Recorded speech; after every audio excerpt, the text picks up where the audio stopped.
Thank you so much. I'm grateful to have this opportunity to be able to speak with everyone and humbled by everyone's introductions and comments before this. Uh, I'll try and keep my introduction and initial thoughts brief so we have some time for discussion. But in addition to the introduction, I wanted to share that my lens on environmentalism and of course my background with religion has intersected in lots of different ways.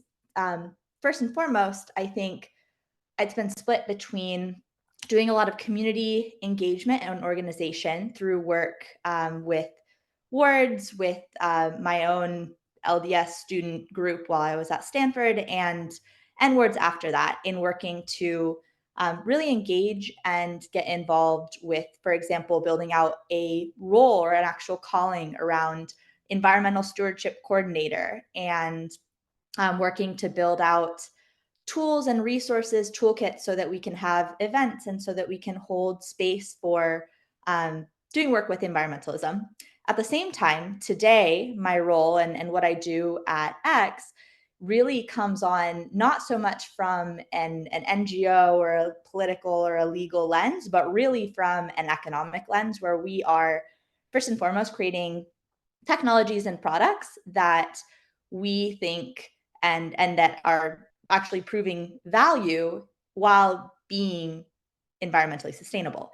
And so that is to say that often we see that there may be some conflict between what is seen as something that is more government driven or trying to be more NGO driven, but really there is a lot of value to be had also from an economic sense in terms of promoting sustainability, promoting environmentalism, and promoting the tools and technologies and businesses that can help create that and can help perpetuate that as part of society.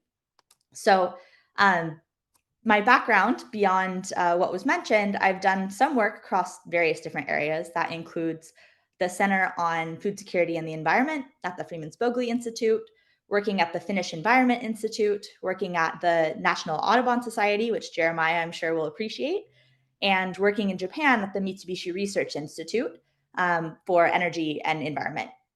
And in 2020, I had the opportunity to speak with Sister Eubank at the Fall Forum with the LDSES organization, which may have some crossover here with MESA. But what I thought was really interesting out of that was we often, even the topic of this this conversation, which is how can we bridge the divide that sometimes exists between religion and environmentalism, I would take a step back and say, I honestly don't think there's necessarily a bridge between religion and environmentalism.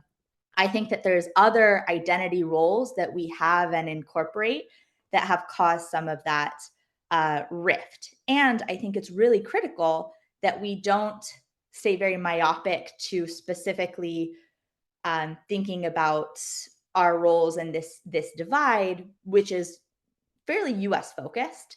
I'm actually a dual citizen between the US and Finland. And what I've seen is the type of divide that we have today and the sort of reticence to adopt environmental principles because we see some kind of conflict there with other identities that we hold is something that is very, very American centric and not something that I see globally necessarily. And so taking that global perspective, I think is really important. The other piece to this is actually, I think it was John who mentioned the love thy neighbor as thyself.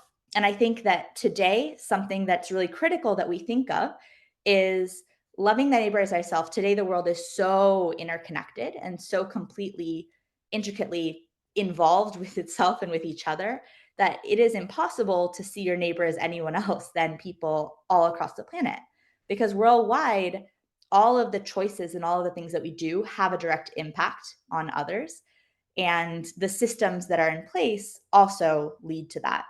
And so, what I would say maybe as a main point here is that if we can look to reframe what we see as environmentalism, which nomenclature has been sort of co-opted and held tightly by the political left and reframe that as something that is much more human centric and human focused around brotherhood and sisterhood, around stewardship, and around human centric impacts, which for better or for worse, really for worse, now are very visible in a way that they weren't even a decade or 2 decades ago. Um, then we start to be able to really focus on that love thy neighbor as thyself, really being able to focus on taking those stewardship principles and seeing it as a gift and something we're responsible for caring for. And so I think that's something that we can really focus on doing. And I would love to have a discussion with the other panelists about is how do we pull in the religious texts, the talk from our leaders, from, for example, Elder Kosei. We've heard from Neil A. Maxwell, from Elder M. Russell Ballard, Elder Stephen E. Snow, many different talks around this who are starting to speak more publicly about environmentalism. And how do we leverage that to create a much more inclusive conversation such that people don't feel alienated and people feel like they can be part of it because it's just impacting their day-to-day lives and their health and their family. And if we can start doing that, then I think we can start leveraging and really rapidly expediting the progress that we've been making to this point with this work on environmentalism and really begin to bridge that gap. So that's primarily, I'll keep it very short. And so that's primarily the main point I want to make. And I'm excited to now move more into conversation and start having that discussion. Thank you.